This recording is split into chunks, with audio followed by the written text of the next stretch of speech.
Hello, I'm Jashikins, and welcome to another episode of The Raven Speaks.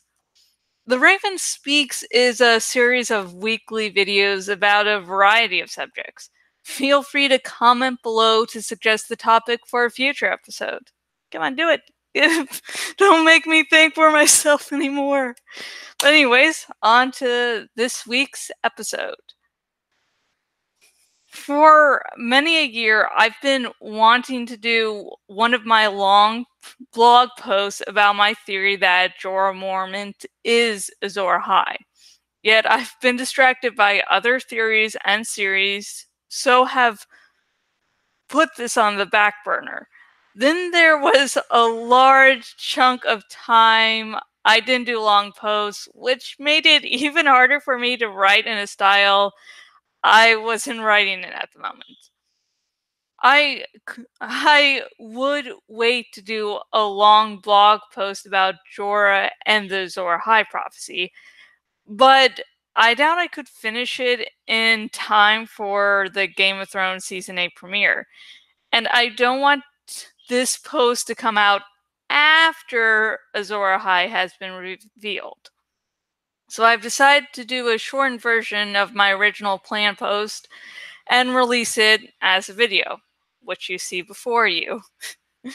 Oh yeah, this video will be covering show only, as I've never read the books. Any book things will be mentioned rarely and will only be used when I find it near impossible to continue with show only things. And since I know there might be a few people listening to this that will be angry at me going, "You've never read the books, how dare you?" I read a lot. Like, I read a lot. I've sometimes had to put off rereading stuff or reading stuff to make way for other things. So, kind of finally, oh, just never mind that fiasco. That should be resolved within a year. But the other reason is I've been waiting until after the show to actually get to reading it, so I don't have two confusing timelines, because there's been at least one show where I've started watching the show, then read the book, and I couldn't continue watching the show. And the other thing is I really don't want to finish one book and then George R. Martin dies before he can actually complete the series. So yeah, once all the main books in the series are out, I will read them. But for now, I am not lazy. I don't hate reading. I just haven't gotten to it. So without further ado, let's get to making you mad about the rest of the video. So, hey! I hate my life. Anyways, part 1. Summary of the Azor Ahai prophecy. Before I continue, I want to point out that it is not confirmed that the prince who was promised and Azor Ahai are the same prophecies. While many fans think so, I am acting on my belief that they aren't. Maybe it's because the fangirl in me imagines Jon Snow and Jorah Mormont running to fight the Night King. Jon Snow on Rhaegal and like Jorah on a badass horse like Shadowfax. So, yeah. Prophecies in Game of Thrones are extremely hard to decipher. This is due to the fact that they're not always meant to be taken literally. In the books, there is the Valonqar prophecy where Maggie the Frog told Cersei Lannister that the Valonqar would kill her. On the surface, this seems easy to solve, as the words mean little brother. Jaime Lannister and Tyrion Lannister are both younger than Cersei. One of them will obviously kill Cersei. But Valonqar is Valyrian, which is a gender-neutral language, plus the fact Maggie said the Valonqar, not your Valonqar, which means any young sibling might be the one prophesied to kill Cersei. Back to the Azor Ahai prophecy. The prophecy reads, There will come a day after a long summer when the stars bleed and the cold breath of darkness falls heavy on the world. In this dread hour, a warrior shall draw from the fire a burning sword, and that sword shall be Lightbringer, the red sword of heroes. And he who clasps it shall be Azor Ahai come again, and the darkness shall flee before him. In the story of Azor Ahai, he had to kill his wife Nisa Nisa to properly forge the sword Lightbringer. So when Azor Ahai is reborn, there will also be a Nisa Nisa that he/she will have to kill. Many people think that since Azor Ahai was married to Nisa Nisa, that Nisa Nisa fuck, I just created a tongue twister. I'm sorry. Many people think that since Azor Ahai was married to Nisa Nisa, that Nisa Nisa reborn will be someone married to / in a romantic relationship with Azor Ahai reborn. I don't hold that belief. I think the relationship will be more symbolic. Nisa Nisa will be a representation of the thing Azor Ahai holds most dear. While romantic relationships can run that deep, it's safe to say that is an extremely rare occurrence. So, Nisa Nisa reborn could be a person, object, place, etc. Part 2. How Jorah Mormont fulfills the prophecy. So, what are the criteria for being Azor Ahai, and how could Jorah fulfill every one of them? After a long summer, when the star bleeds, and the cold... Shit, I think I did tie... Sorry. I'm having a good day today. After a long summer, when the stars bleed, and the cold breath of darkness falls heavy on the world. On the show, there have been remarks that the recent summer has been a long one, so we know the time period for Azor Ahai's rebirth has come. He shall be born again amidst smoke and salt. Jorah Mormont was there when Daenerys Targaryen walked into Khal Drogo's pyre. Both characters were changed forever by the experience. He became so changed he was reborn. So yes, born in prophecy terms could refer to rebirth and not actual birth. He shall wake dragons out of stone. This is where we get more symbolic and metaphorical, which is the bread and butter of Game of Thrones prophecies. The dragon eggs don't feel like bird eggs and instead feel like stone, so waking up dragons could mean hatching them. While Jorah wasn't there in the pyre with Daenerys, it was his actions that caused them to hatch.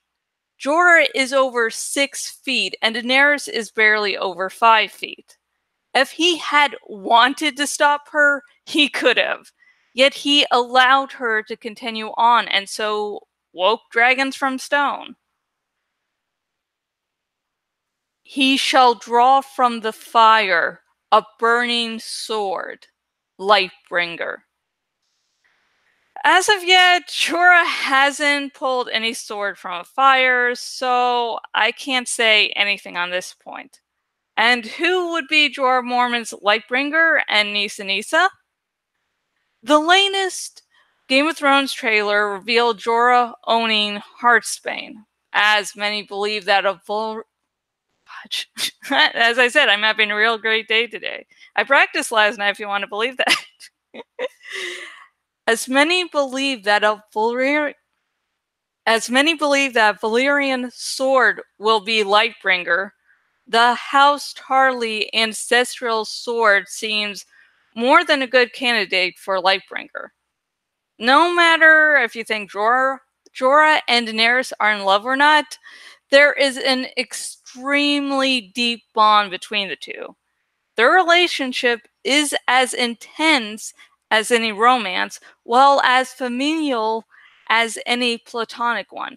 Friends isn't an insult, but a poor indicator of how they feel for each other. He has always believed in her, and he needs to be in her service. So his Nisa Nisa would obviously be Daenerys Targaryen.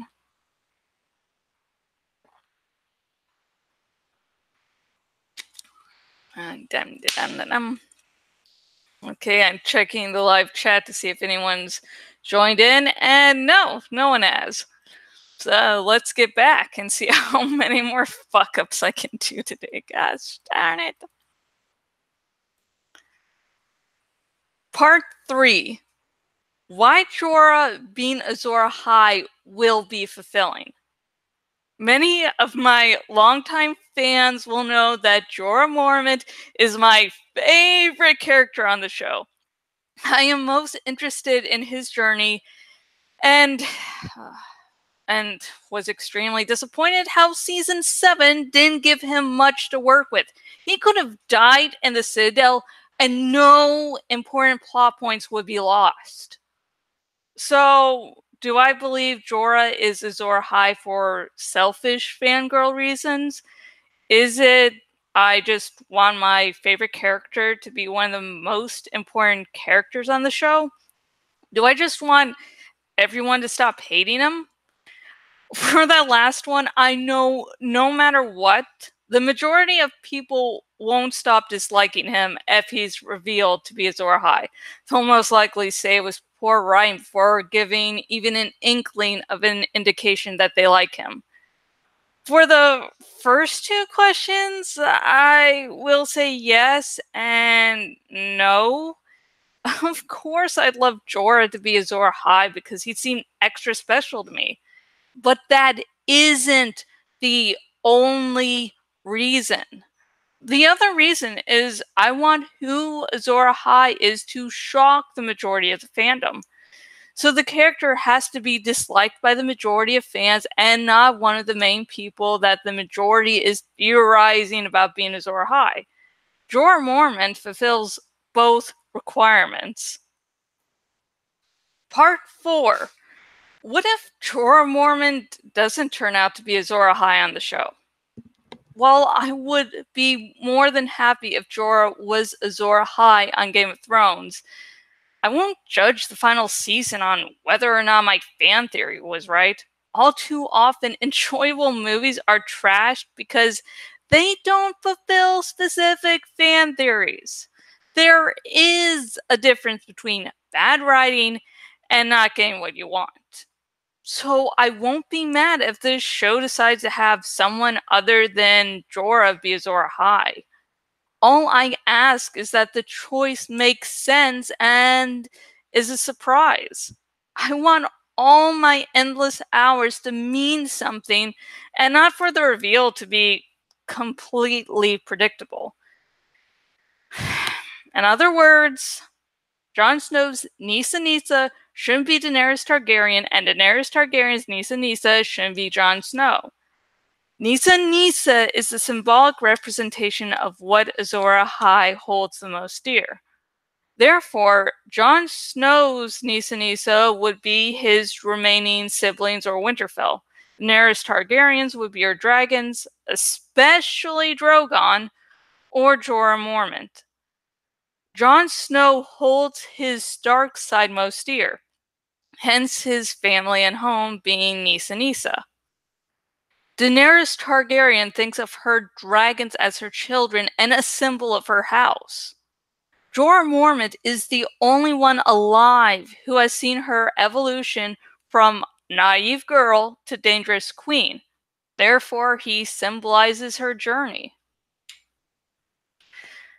And that's the end of that video. So, comment below what you think. Do you think that Jorah Mormont has a chance of being Azor Ahai? Who are your main picks for Azor Ahai? And, just, comment below with suggestions for, next week's video. I'd love to have a little insight on what you're all actually excited to hear me talk about. If you're watching this on the YouTubes, please like this video for the fact that I didn't go full Jorah Dany fangirl at, because if you're thinking, oh my god, she talked about Jorah Dany, that's so horrible, and you thought that was horrible during this video, trust me, it could have been worse. Give me a thumbs up for being controlling of my fangirl side. Also, subscribe to this YouTube channel for more episodes of The Raven Speaks. The main thing on this channel is my dramatic readings, and currently I am doing one of the entire Animorphs series, so if that interests you, check it out so you don't miss a thing. If you're watching this on my blog and watching on the desktop version of my blog, please choose the follow by email option so you never miss a blog post of mine again like these The Raven Speaks episodes. And until next video, goodbye.